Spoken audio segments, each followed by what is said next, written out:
Madame la Présidente, vous nous présentez aujourd'hui votre décision modificative du budget 2025 que vous qualifiez de mineure, presque technique.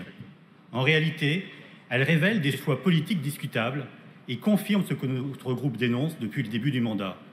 Une gestion régionale sans cap, sans vision, marquée par le saupoudrage et une dette qui enfle dangereusement.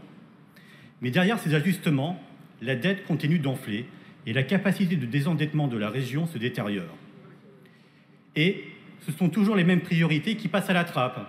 Beaucoup de communes attendent toujours des investissements concrets pour améliorer la vie quotidienne des habitants. Une nouvelle fois, ce sont les grands oubliés. Et quand vous cherchez à faire des économies, vous le faites sur le dos des contribuables. La fin de l'exonération des cartes grises pour les véhicules électriques, décidée pour 2025, va rapporter 9 millions d'euros à la région. Une mesure précipitée qui touche directement les classes populaires et les jeunes ménages, qu'on pousse à acheter ces véhicules avec la promesse d'un bonus écologique. Aujourd'hui, c'est la double peine d'Elga, un véhicule plus cher à l'achat et désormais plus cher à immatriculer. C'est ça la politique écologique de Carole Delga. Une nouvelle preuve que votre écologie disparaît au fil des budgets. À l'inverse, on retrouve des crédits fléchés vers des dispositifs idéologiques ou purement cosmétiques. Votre gestion est déséquilibrée. Elle privilégie l'affichage à l'action, les grandes métropoles aux communes moyennes, la dette à la responsabilité.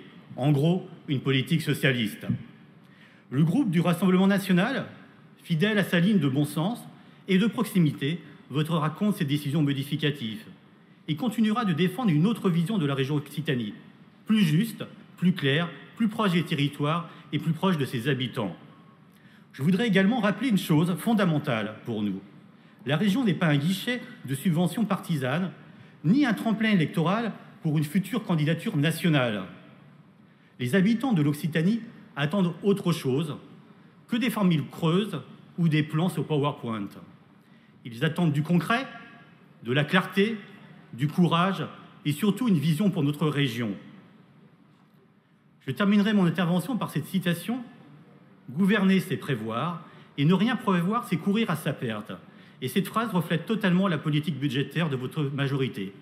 Je vous remercie.